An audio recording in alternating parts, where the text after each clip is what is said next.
Good evening everyone, welcome to biomolecules. हम पढ़ रहे थे इलेक्ट्रोकेमिस्ट्री को, जिसमें लास्ट हमने डिस्कस किया था इलेक्ट्रोकेमिकल सेल।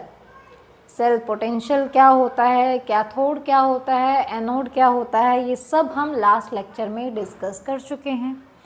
आज बारी है काफ़ी इम्पोर्टेंट टॉपिक की, दैट इज़ नर्न्स्ट इक्वेशन।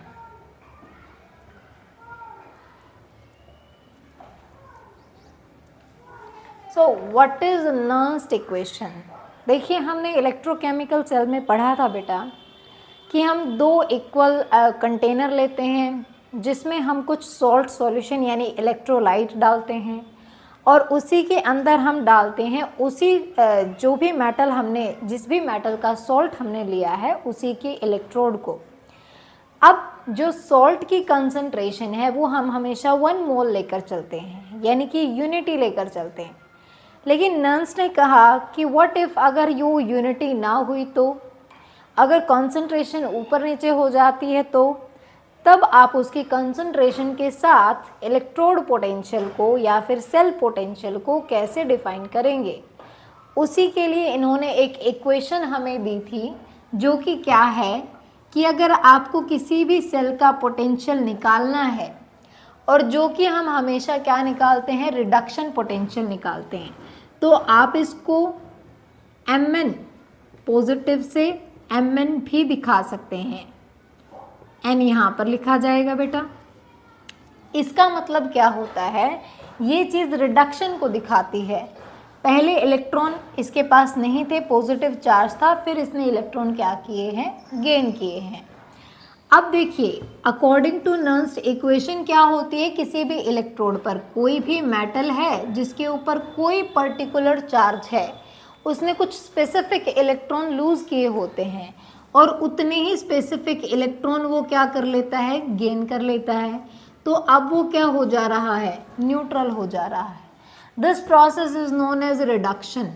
और इस रिडक्शन पोटेंशियल को यहाँ से यहाँ तक पहुँचने की जो स्टोरी है, उसको हम यहाँ दिखाते हैं, इस तरीके से दिखाते हैं। तो नर्न्स ने कहा कि ये इक्वेशन, मतलब ये जो वैल्यू है, वो आप कैसे फाइंड आउट करेंगे। ई नॉट ऑफ सेल। अब ई नॉट ऑफ सेल क्या होता है, हमने देखा था, सीखा भी था, E cathode minus E anode क्या होता है, E naught of cell minus, अब यहाँ पर हम लेंगे R T over N F natural logarithm concentration divided by, अब यहाँ क्या लिखा जाएगा, यहाँ लिखा जाएगा बेटा ऊपर प्रोडक्ट, नीचे रिएक्टेंट की आयंस की कंसंट्रेशन, जो भी आप रिएक्टेंट प्रोडक्ट ले रहे हैं उनके आयंस की कंसंट्रेशन यहाँ पर लिखी जाएगी। ठीक, तो ये बन जाती है हमारी नर्न्स इक्वेशन। अब यहाँ पर ये जो इतनी सारी चीज़ें लिखी हुई हैं, इनका मतलब क्या होता है। देखिए, ई नॉट सेल तो मैंने आपको बता ही दिया है क्या होता है। ई नॉट ऑफ सेल कैसे फाइंड आउट करते हैं, ई कैथोड माइनस ई एनोड, ये होता है हमारा ई नॉट ऑफ सेल। ठीक है, E right minus E left भी लिख देते हैं इसे। माइनस आर क्या है बेटा, आर होता है गैस कांस्टेंट, जिसकी एक फिक्स वैल्यू होती है। कितनी होती है आप मुझे बताएंगे, 8 पॉइंट व्हाट, कमेंट करके बताइए आर की वैल्यू क्या है, कि +1 का टॉपिक है ये। टी होता है हमारा टेम्परेचर, कितने टेम्परेचर पर रिएक्शन हो रही है। मोस्ट ऑफ द टाइम ये जो टेम्परेचर की वैल्यू है, ये आपको कांस्टेंट ही गिवन होती है, मीन्स स्टैंडर्ड गिवन होती है। फिर उसके बाद एन, एन क्या होगा, नंबर ऑफ इलेक्ट्रॉन एक्सचेंज्ड, कितने इलेक्ट्रॉन दिए गए हैं या लिए गए हैं, वो क्या होता है एन। जैसे हमने इलेक्ट्रोकेमिकल सेल किया था, वहाँ पर जिंक कितने इलेक्ट्रॉन लूज कर रहा था, 2, और कॉपर कितने इलेक्ट्रॉन गेन कर रहा था, 2, तो वहाँ पर एन की वैल्यू क्या हो जाएगी, 2 हो जाएगी। Now what is F, F is Faraday constant, जिसकी वैल्यू क्या होती है, राउंड ऑफ फिगर में हम लिखते हैं 96500 coulomb and per mole. This is Faraday constant. मतलब कुल मिला के यहाँ पर आपको जितनी चीज़ें दिख रही हैं, एन को छोड़कर वो बाकी की रिएक्शंस में कांस्टेंट ही रहने वाली हैं। ठीक, उसके बाद है बेटा लॉगरिथम प्रोडक्ट का जो भी आपका आयंस का कंसंट्रेशन रहेगा, रिएक्टेंट का जो भी कंसंट्रेशन रहेगा, that is all about that. ये वैल्यू हमको या तो निकालनी होगी या फिर हमको गिवन होगी। जब ये सारा डेटा हमारे पास आ जाएगा तब हम फाइंड आउट कर सकते हैं क्या, electrode potential of the cell. ठीक है, अब ये कॉन्सेप्ट आया कैसे उनके दिमाग में, क्योंकि जब वो इलेक्ट्रोकेमिकल सेल को स्टडी कर रहे थे तो उसमें क्या हो रहा था। देखिए, जब सॉल्ट ब्रिज हम यूज़ करते हैं इलेक्ट्रिकल न्यूट्रलिटी मेंटेन करने के लिए, लेकिन उससे पहले जब रिएक्शन कंटिन्यू होती है तो वहाँ पर क्या हो रहा होता है। सपोज ये जो हमारा था वो जिंक वाला बीकर था, ये जो था हमारा वो क्या था, कॉपर वाला बीकर था। अब जिंक तो लगातार क्या करता जा रहा है, इलेक्ट्रॉन लूज किए जा रहा है, लूज किए जा रहा है, तो यहाँ पर तो Zn2 पॉजिटिव बढ़ते ही जा रहे हैं, राइट। लेकिन यहाँ पर ये जो इलेक्ट्रॉन जितने लूज कर रहा है कॉपर, उनको गेन किए जा रहा है। तो जितने सॉल्यूशन में आयंस घूम रहे थे सभी इलेक्ट्रॉन गेन कर करके न्यूट्रल होते चले जा रहे हैं। तो देखा जाए तो आयंस की कंसंट्रेशन यहाँ पर क्या हो रही है, इंक्रीज हो रही है, और यहाँ पर क्या हो रही है, डिक्रीज हो रही है। तो अब 1 मोल कंसंट्रेशन तो नहीं कहेंगे ना ऐसे केस में। तो ऐसे केस में जब इसका सेल पोटेंशियल होगा, पोटेंशियल डिफरेंस किससे मेजर करते हैं आप, पोटेंशियल डिफरेंस आप मेजर करते हैं वोल्ट मीटर से, कि इससे जो भी पोटेंशियल प्रोड्यूस हुआ है डिफरेंस वो कितना हुआ है वो आपको वोल्ट मीटर बताएगा। इनिशियली मैंने आपको बताया था ना कि यहाँ पर एमीटर, वोल्ट मीटर या गैल्वेनोमीटर जैसी कोई भी चीज़ इस्तेमाल की जाती है जब आप एक इलेक्ट्रोड को दूसरी इलेक्ट्रोड से क्या करते थे, कनेक्ट कर रहे थे, पता करने के लिए कि करंट प्रोड्यूस हुआ है तो कितना हुआ है, पोटेंशियल डिफरेंस प्रोड्यूस हुआ है तो कितना हुआ है। तो इन सारी चीज़ों का आंसर हमें यहाँ से मिलता, इस रीडिंग से मिलता है। अब क्या होता है कि जब ये इंक्रीज डिक्रीज चल रहा होता है तो आपके वोल्टीमीटर पर वैल्यूज आती हैं, लेकिन इस बीच में एक बार ऐसा भी होता है जब दोनों तरफ चीज़ें क्या होती हैं, इक्वल, वो भी हम चीज़ें डिस्कस करेंगे। बट अगर ये इंक्रीज डिक्रीज हो रहा है तो it is no more 1 molar और ये कंसंट्रेशन चेंज हो रही है, तो आपका इस चेंज को लेकर इलेक्ट्रोड पोटेंशियल को फाइंड आउट करने का तरीका क्या है, नर्न्स्ट इक्वेशन है।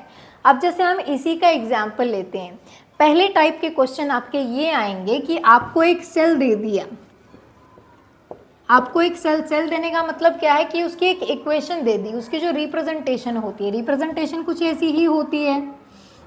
बीच में होता है सॉल्ट ब्रिज के पास लिखे जाते हैं आयंस और उनसे दूर क्या लिखी जाती है, इलेक्ट्रोड लिखी जाती है।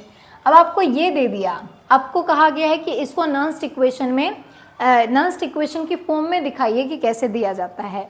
ये क्वेश्चन आ जाते हैं बेटा इस टाइप के, सिंपल है बट इम्पॉर्टेंट है।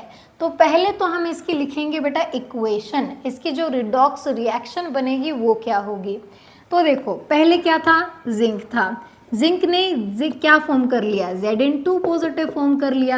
यहाँ पर पहले क्या था बेटा, कॉपर 2 पॉजिटिव था, कॉपर 2 पॉजिटिव किस में चेंज हो गया, कॉपर में चेंज हो गया।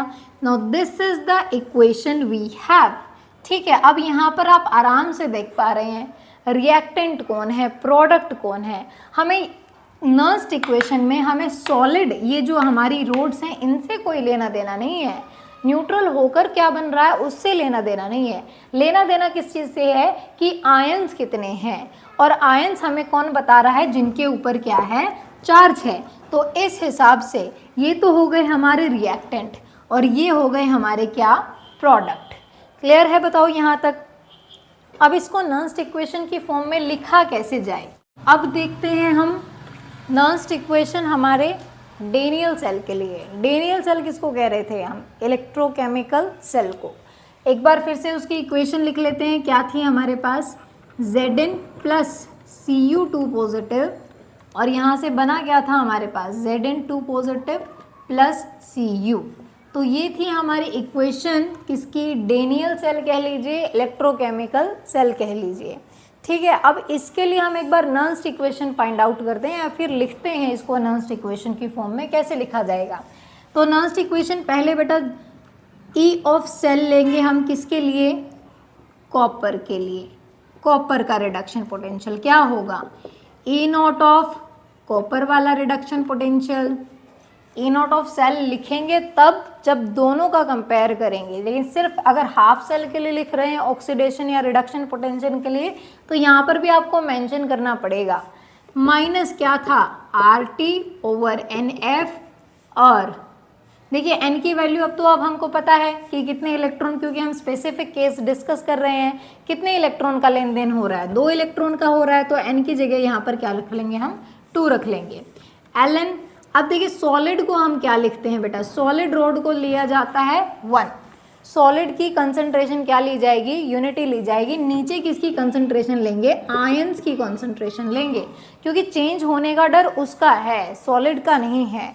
ठीक, ये तो हो गई हमारी इक्वेशन नंबर 1।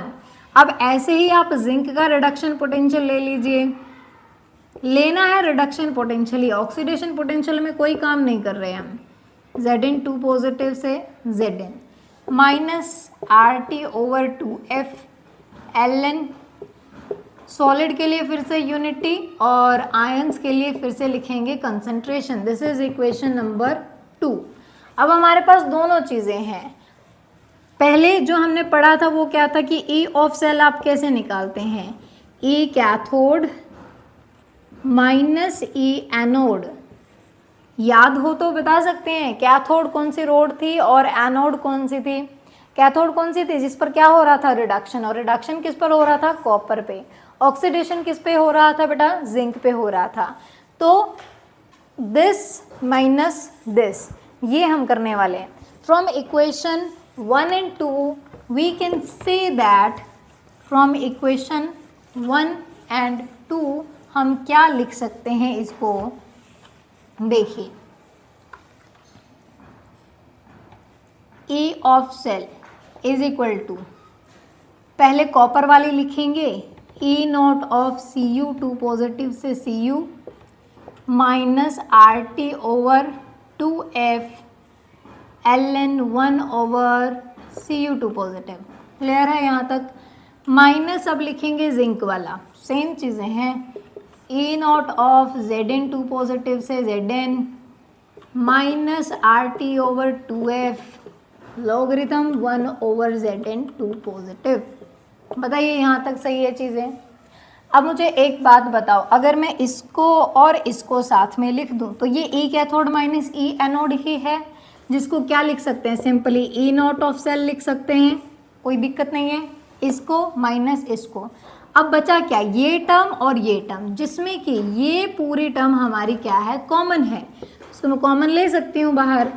RT/2F, अंदर क्या बचा, logarithm 1/Cu2 positive minus logarithm 1/Zn2 positive. अच्छा, जो मैथ वाले स्टूडेंट होंगे वो बता देंगे कि यहाँ पर लॉगरिथम की प्रॉपर्टी लगने वाली है। लॉगरिथम की प्रॉपर्टी क्या होती है, logarithm A minus logarithm B क्या होता है, लॉगरिथम A/B। तो इसके बाय में अगर मैं ये चीज़ लिखूंगी तो जिंक घूम फिर कर कहाँ आ जाएगा, ऊपर आ जाएगा, और कॉपर कहाँ रह जाएगा, नीचे रह जाएगा। तो इसको मैं कलेक्टिवली बेटा ऐसा कुछ लिख सकते हैं क्या, इसको collectively Ln Zn2 positive over Cu2 positive लिख सकते हैं। अगर वीडियो को थोड़ा पीछे करके देखोगे तो बिल्कुल शुरू में हमने यही वाली इक्वेशन लिखी थी। तो ये बन गई हमारी नर्न्स्ट इक्वेशन, किसके लिए, डेनियल सेल के लिए, जिससे हम अगर इनकी जो कंसंट्रेशन है आयंस की ऊपर नीचे होती भी है तो हम यहाँ से फाइंड आउट कर सकते हैं इसको। बताइए क्लियर है यहाँ तक। अब देखिए, ऐसे कोई भी वैल्यूज़ रख के हम अपनी जो है इलेक्ट्रोड पोटेंशियल कैलकुलेट कर सकते हैं। अब करते हैं अच्छा सा क्वेश्चन एनसीईआरटी की बुक से। तो ये अच्छा सा क्वेश्चन एक एनसीईआरटी के इंटेक्स से देखते हैं एक बार। इसको करने से पहले मैं आपको एक चीज़ और क्लियर कर दूं यहाँ पर, जो अभी तक हम इक्वेशन लिख रहे थे बेटा, E of cell is equal to E0 of cell minus RT/NF। Ln यहाँ पर प्रोडक्ट की कंसंट्रेशन और यहाँ पर रिएक्टेंट की कंसंट्रेशन, ऐसा ही था। अब देखिए, जैसे कि मैंने आपको बताया था ये एक कांस्टेंट है, ये भी एक कांस्टेंट है, F भी एक कांस्टेंट है, और Ln क्या होता है, नेचुरल लॉगरिथम। अगर हम नेचुरल लॉगरिथम को बेस 10 लॉगरिथम में कन्वर्ट करते हैं और इन सारे कांस्टेंट की वैल्यू पुट करते हैं तो हमारे लिए चीज़ें थोड़ी सी और सिंपल हो जाती हैं। और थोड़ा सा सिंप्लीफाई करके अगर मैं इस इक्वेशन को लिखूं तो वो क्या रहेगी, वो रहेगी 0.059 ओवर एन। एन की वैल्यू तो कांस्टेंट नहीं है, वो चेंज हो सकती है reaction to reaction, cell to cell. और एल एन की जगह पर क्या आ जाएगा, लॉग बेस 10 वाला। फिर से यहाँ पर प्रोडक्ट की कंसंट्रेशन, यहाँ पर रिएक्टेंट की कंसंट्रेशन, ये हमारी इक्वेशन थोड़ी सी क्या हो जाएगी, सिंप्लीफाई हो जाएगी। तो अब हम आगे न्यूमेरिकल्स में जो भी इक्वेशन यूज़ करेंगे वो नीचे वाली इक्वेशन यूज़ करने वाले हैं। क्लियर है? अब बढ़ते हैं क्वेश्चन की तरफ, डेटा एनालिसिस करते हैं क्या क्या गिवन है हमें। Represent the cell in which the following reaction take place. ऐसे सेल को रिप्रेजेंट कीजिए जिसमें ये वाली रिएक्शन हो रही है। रिएक्शन में क्या है, मैग्नीशियम है जो कि अपने इलेक्ट्रॉन लूज कर रहा है 2 और क्या एक्वायर कर लेता है, 2 पॉजिटिव के चार्ज एक्वायर कर लेता है। सिल्वर है, सिल्वर पहले से 1 पॉजिटिव के स्टेट में था और इलेक्ट्रॉन गेन करने के बाद क्या हो जाता है, न्यूट्रल हो जाता है। अब इनके ब्रैकेट में, आयंस के ब्रैकेट में जो चीज़ गिवन है वो बेटा क्या है, इनकी कॉन्सेंट्रेशन है और इसी को हमने यूज़ करना है। अब आप मुझे बता सकते हैं कि इनमें से प्रोडक्ट कौन है, इलेक्ट्रॉन कौन है, तो दिस इज प्रोडक्ट और दिस इज रिएक्टेंट। क्लियर? तो चलते हैं अपनी इक्वेशन पर। बहुत ही आसान सी इक्वेशन है, ये लिखी हुई है हमारी। और एक चीज़ और यहाँ पर गिवन है, ई नॉट सेल की वैल्यू भी आपको ऑलरेडी गिवन है। देखिए क्वेश्चन में क्या होगा, या तो आपको ई नॉट सेल गिवन होगा, नहीं तो आपको कैथोड और एनोड की वैल्यूज गिवन होंगी। तो दोनों में से एक चीज़ आपको हमेशा मिलेगी। तो या तो थोड़ा सा लंबा क्वेश्चन होगा तो आपको कैलकुलेट करनी है। जैसे अब की बार हमारी चेकिंग क्या हुई थी, ऑनलाइन हुई थी सीबीएसई की, तो ये क्वेश्चन, इस टाइप के क्वेश्चन आते थे बेटा 3 मार्क्स में। जैसे अगर आपको वो वैल्यू, वो वाला स्टेप भी अगर करना पड़ा तो उसका स्पेशली 1 मार्क होता है। तो अगर आप वो भी करते हैं तो भी वो स्कोरिंग पार्ट है। और अगर गिवन है, स्टेप बाय स्टेप फॉर्मूला रखते हैं, उसमें वैल्यू पुट करते हैं, हर एक स्टेप का मार्क्स होता है।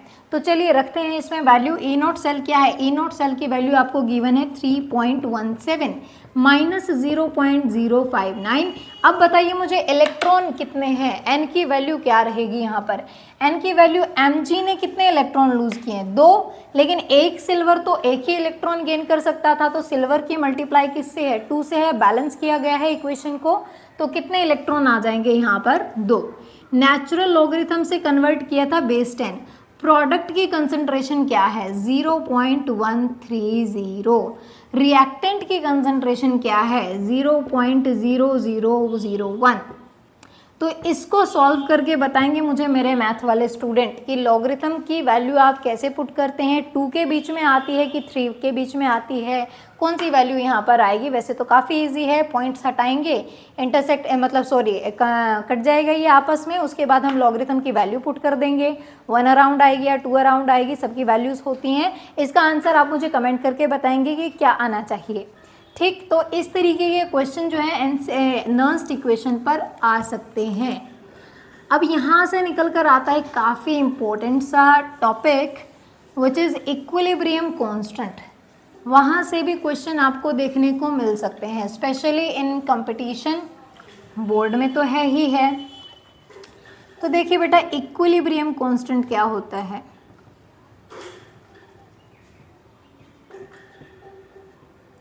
अब थोड़ा सा याद करते हैं पीछे की बातें, जो अभी मैं आपको करीब 5 मिनट पहले बता रही थी कि जब एक हाफ सेल में कंसंट्रेशन इंक्रीज होती है, दूसरे हाफ सेल में कंसंट्रेशन क्या हो रही होती है, डिक्रीज हो रही होती है। तो ऐसा होते होते एक पॉइंट ऐसा आता है जब दोनों की कंसंट्रेशन क्या होगी, बराबर होगी। यहाँ से जितनी कम हुई वहाँ पर उतनी ही ज़्यादा हुई। तो उस पॉइंट को हम क्या नाम देते हैं, इक्विलिब्रियम। क्या नाम देते हैं, इक्विलिब्रियम। तो उस इक्विलिब्रियम में कंडीशन क्या होती है, इक्विलिब्रियम का मतलब ये होता है कि दोनों तरफ अब कोई भी डिफरेंस नहीं बचा। देखिए पोटेंशियल डिफरेंस कब आएगा, जब एक जगह पे चीज़ें ज़्यादा हो रही हैं, दूसरे जगह पे कम है, डिफरेंस तो तभी निकल कर आता है। लेकिन जब यहाँ पर जिंक वाली साइड पर और कॉपर वाली साइड पर आयंस की कंसंट्रेशन क्या हो जाती है, इक्वल हो जाती है, तब आपके वोल्ट मीटर पर रीडिंग्स आ जाती हैं 0। No more deflection in the needle. तो इस कंडीशन में आपके पास क्या निकल कर आएगा, इक्विलिब्रियम कांस्टेंट निकल कर आएगा।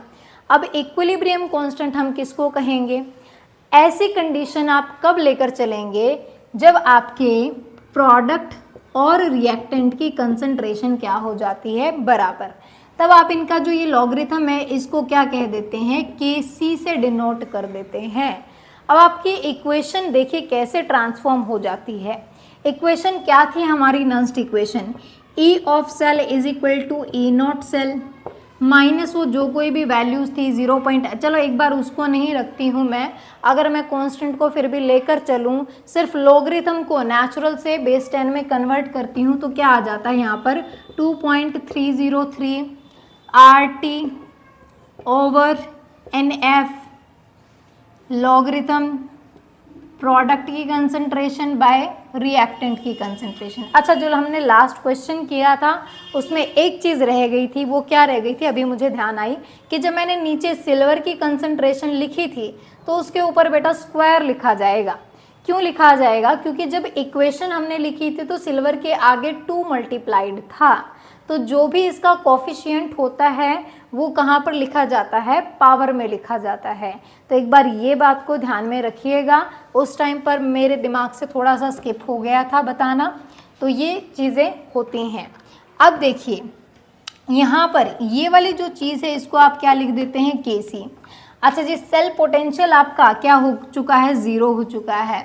0 हो चुका है तो क्या मैं इस टर्म को उठाकर यहाँ ला दूँ तो ये पॉजिटिव हो जाएगी, मतलब दोनों तरफ इसको और इसको इक्वल लिख सकते हैं, क्या लिख सकते हैं, क्या बन जाएगा, देखो E naught of cell is equal to 2.303 RT over NF logarithm Kc। ये बन जाती है हमारी किसकी इक्वेशन, इक्विलिब्रियम कांस्टेंट की। यानी this is the relation between electrode potential and equilibrium constant. यहाँ से अगर आपको एक की भी वैल्यू पता हो तो आप दूसरे की क्या कर सकते हैं, कैलकुलेट कर सकते हैं। ये कंडीशन कब आएगी, जब वोल्टमीटर पर रीडिंग्स क्या आ जाएंगी, 0 आ जाएंगी। और दूसरी बात, जब रिडक्शन हाफ सेल में और ऑक्सीडेशन हाफ सेल में आयंस की कंसंट्रेशन क्या हो जाती है, इक्विलिब्रियम में हो जाती है। क्लियर है। तो इस इक्वेशन को हम कहते हैं बेटा relationship between E naught of cell and K C. इस पर क्वेश्चन आने के काफ़ी चांसेस हैं, तो हम हमारी नेक्स्ट वीडियो में करने वाले हैं इनसे related previous year question answers, Nernst equation से रिलेटेड और ये इक्विलिब्रियम कांस्टेंट से रिलेटेड, और उसके बाद बढ़ेंगे हम नेक्स्ट टॉपिक की तरफ। तो थैंक यू सो मच।